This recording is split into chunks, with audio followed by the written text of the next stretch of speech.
तो नमस्कार, कैसे हो आप सब। आशा करता हूँ अच्छे होंगे। दोस्तों आज है डेट 9 सितंबर 2022 और आज दिन है फ्राइडे का।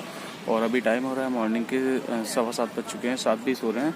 तो अभी मैं आ चुका हूँ मॉर्निंग वॉक पे और मॉर्निंग वॉक मेरा हो गया है। तो दोस्तों आज मैं आपसे बात करने वाला हूँ, आप ही के कुछ कमेंट्स मेरे पास आते हैं और इसके ऊपर मैं वीडियो पहले भी आपको बना के बताया था। तो दोस्तों एक ऊबर में आपने देखा होगा इनबॉक्स में नोटिफिकेशन आ रहा है कि 10% दीजिए और नई गाड़ी लेकर जाइए हमारे यहाँ से। तो 10% मतलब डाउन पेमेंट दीजिए आप और नई गाड़ी लेकर जाइए।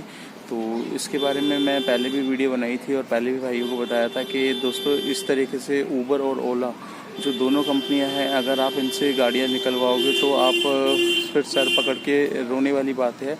और काफ़ी ड्राइवर भाइयों ने मतलब इसमें गाड़ी निकलवाई थी पहले, और पहले भी फ्लीट वगैरह में चलती थी। ओला में आपको पता होगा जिसने डेटसन गो निकाल के दी थी ओला ने, जो डिसकंटिन्यू गाड़ी थी, बल्क में परचेज़ करी थी ओला ने और बल्क में मतलब काफ़ी सस्ते रेटों पे डेटसन से ले ली थी।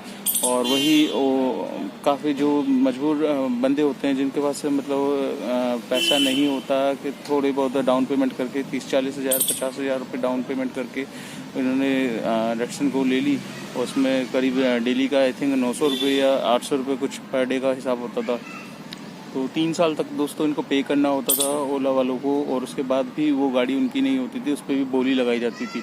तो वो बहुत लंबा प्रोसेस होता था। यही मतलब ये लगा लो जो उस टाइम डेटसन को जो आ रही थी 3.5-4 तक की थी।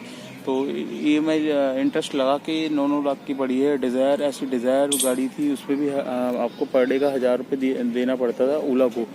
तो इसमें भी काफ़ी ओला फ्लीट की गाड़ियां हैं, ओला वालों ने बहुत ड्राइवरों को बेवकूफ़ बनाया। और सेम यही कंडीशन थी कि 1000 रुपये पर डे के चार्ज किया करते थे, ठीक है। तो इसमें क्या है कि 3 साल तक आपको भरना पड़ता था, फिर उसके बाद उस पर बोली लगती थी और काफ़ी ड्राइवर भाई परेशान भी हुए और गाड़ियां उनके हाथ में नहीं लगी।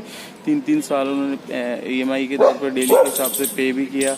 और आप सोचो 1000 रुपीज़ पर डे के हिसाब से 30,000 तो यही होता है। तो वो उसमें से CNG का भी निकालेगा तो कमाई कितनी होती थी। बट ये है कि उस टाइम क्या है वो होता था, ऊबर और ओला फ्लीट की गाड़ियों में ये था कि फर्स्ट प्रेफरेंस से अपनी गाड़ियों को देते थे। तो अब तो तकरीबन आपने देखा ही होगा मार्केट में, मतलब ओला ऊबर की जो ये फ्लीट गाड़ियाँ सभी ने छोड़ दी है।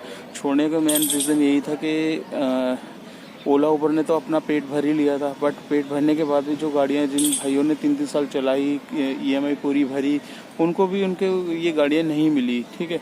तो इसी वजह से मैं आपको ये समझाना चाह रहा हूँ कि आपके पास भी जो मैसेज आता है, जो भी भाई सपोज एक गाड़ी चला रहा है, नई चला रहा है, मतलब अपनी उसकी फ्री हो चुकी है, जैसे मेरी वैगनआर है, मेरी फ्री हो चुकी है, तो मेरे मन में एक लालच आ जाता है यार 10% दे के तो ईजी है, मतलब 10% अगर हम दे दें तो मतलब गाड़ी निकलवा लें ओला से। तो ऐसे गलती आप मत करना, काफ़ी भाई पछता रहे हैं। और दोस्तों क्या है कि ऊबर ने तो फ़िलहाल तकरीबन बंद ही कर दिए, बट ऊबर के नाम पर आजकल मार्केट में मतलब कुछ कंपनियां आ रही हैं जो कहती है कि ऊबर फ्लीट की गाड़ियां हैं। तो कोई किस नाम से, एवरेज फ्लीट नाम से है गाड़ियां, काफ़ी बंदे निकलवा रहे हैं। गुड़गांव में आपने देखा होगा एस्प्रेसो गाड़ियाँ होती है जिस पे एडवर्टाइजमेंट भी लगी रहती है, वो एवरेज फ्लीट की गाड़ियाँ होती है और उसमें काम जो अटैच होती है वो ऊबर से होती है। तो जो ये बंदे हैं ये भी डाउन पेमेंट पे काफ़ी गाड़ियाँ दे रहे हैं और काफ़ी भाई इसमें भी फंस रहे हैं। कंप्लेंट आ रही है, व्हाट्सएप ग्रुप वगैरह पे भी आ रही है, वीडियोस भी आ रही है इनकी कि काफ़ी ड्राइवर भाई फंसे हुए हैं। और मतलब इसमें भी मतलब पैसे जिसको अगर सिक्योरिटी दे दी उसने और वो लेना चाह रहा है वापस, तो वापस नहीं मिल रही है। तो मैं आपको यही बोलना चाह रहा हूँ कि ऐसी जो ओला ऊबर के नाम पे झांसे में फ्लीट का गाड़ियाँ निकलवा के दे रहे हैं, आपको फंसा रहे हैं, तो इनके झांसे में ना आए दोस्तों। क्योंकि इससे बढ़िया क्या है कि देखो मैं तो आपको फर्स्ट प्रेफरेंस यही बोलता हूँ कि आपको किसी को नई गाड़ी चाहिए तो नई गाड़ी लेने के लिए दोस्तों पहले एक्सपीरियंस लो, मार्केट सर्वे करो। उसके बाद आपको खुद दूसरे की गाड़ी 1-2 दिन चला के देख लो, 1-2 दिन नहीं तो हफ्ते के लिए ले लो किसी से, नहीं तो महीने के लिए ले लो, 1 महीने की ऑफिस से छुट्टी कर लो अगर आप इस लाइन में आना चाह रहे हो, या कुछ भी A to Z आप रीज़न दे के आप 15 दिन चला के देख लो दोस्तों। अगर आपको 1 महीना लंबा लगता है, 15 दिन चला के देख लो, आपको मार्केट का हाल पता चल जाएगा, आपको खुद अपना एक्सपीरियंस पता चल जाएगा। देखो दोस्तों, मैं खुद काम करता हूँ, मेरे को पता है मैं कितने घंटे में कितना काम निकाल सकता हूँ, और मैं अपनी ओरिजिनल इनकम आपको हमेशा दिखाता हूँ। 10 से 12 घंटे मैंने आपको बताया था मैं 2000 से 2200 या 2700 तक का काम होता है। 2700 का काम तब होता है जब टोल ऐड हो जाता है। टोल 400-500 रुपये टोल ऐड होता है तो 2700 भी पहुंच जाता है, उससे ऊपर भी पहुंच जाता है दोस्तों। ऐसा कुछ नहीं है, डिपेंड करता है अपनी मेहनत पे और डिपेंड करता है राइड के टाइम पे, पीक टाइम पे, हर चीज़ पे डिपेंड करता है और ट्रैफिक पे भी डिपेंड करता है। ट्रैफिक अगर आपको नहीं मिलेगा, स्मूथली आप चल रहे हो तो और अच्छी इनकम आपकी हो सकती है।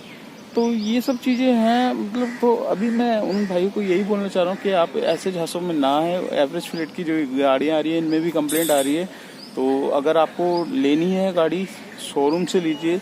शोरूम से क्या होगा कि दोस्तों आपका खुद शोरूम से वो होगा कॉन्टैक्ट, कोई थर्ड पार्टी आपके बीच में नहीं होगी, ठीक है। वहाँ से क्या है कि शोरूम से लेने के बाद आप ओला उबर में अटैच करा सकते हैं और गाड़ी कौन सी लेनी है वो आपके ऊपर डिपेंड है दोस्तों। जितना गुड़ डालोगे उतना मीठा होगा, वो कहावत आपने सुनी होगी। जैसी आपकी कैपेसिटी है, जैसा आपका बजट है, आप उस हिसाब से गाड़ी ले सकते हैं। अगर आपका बजट वैगनार का है, सेलेरियो का है, तो आप वैगनार सेलेरियो लीजिए। देखिए मैं आपको बता देता हूँ, ओला उबर में जो दिल्ली में गाड़ियाँ चल रही हैं उसमें जो वैगनार, सेलेरियो, एस्प्रेसो और डिज़ायर, ये तीनों गो में चलती है दोस्तों। तो ये लगा लो प्राइम बुकिंग तो डिज़ायर पे आती है, पर रेट में कोई ज़्यादा अंतर नहीं होता, 50-100 रुपये का अंतर होता है। बाकी मोस्टली गो बुकिंग ही आती है इनके ऊपर। तो अगर आपको लोकल में चलना है तो लोकल के हिसाब से आप देख लो, और अगर आपको all India plus Delhi NCR में चलना है तो उसके हिसाब से डिज़ायर, एसेंट बेस्ट गाड़ियाँ हैं। और 7 सीटर में आपको एर्टिगा मैंने बताई दी है, रिव्यू आपको दे ही दिया, हर बार मैं बताता हूँ एर्टिगा में कहाँ कहाँ आप अपनी गाड़ियाँ लगा सकते हैं। एक्स्ट्रा इनकम करने का भी मैंने तरीका आपको 1-2 ब्लॉग पहले ही बताया था। तो ये सब चीज़ें हैं दोस्तों। तो अभी आपसे यही रिक्वेस्ट है कि ये जो बाहर के बंदे हैं जो फ्लिट की गाड़ियाँ दे रहे हैं तो इनके ऊपर ट्रस्ट ना किया जाए, और ना ही ऊबर से आप 10% की जो डाउन पेमेंट की बातें हो रही है इनबॉक्स में, तो ऐसे लालच में भी ना आए। अगर गाड़ी निकलवानी है तो शोरूम से निकलवाएं। शोरूम में क्या है कि आपको रेट ऑफ इंटरेस्ट भी कम मिलेगा और इनके एग्रीमेंट से आप बच पाओगे। ओला उबर में क्या है कि एग्रीमेंट इतने साइन करा लेंगे आपसे तो आप गाड़ी आपकी कभी हो ही नहीं सकती। तो दोस्तों ये छोटी सी इन्फॉर्मेशन देनी थी मुझे। तो आज का ब्लॉग आपको कैसा लगा कमेंट्स करके ज़रूर बताना। चैनल पर फर्स्ट टाइम हो तो चैनल को सब्सक्राइब कर लेना, दोस्तों के साथ शेयर करना मत भूलिएगा। तो मिलते हैं नेक्स्ट ब्लॉग में, और आज की अर्निंग कितनी होगी वो मैं आपको नेक्स्ट ब्लॉग में बताऊंगा। तो मिलते हैं नेक्स्ट ब्लॉग में, टिल देन बाय।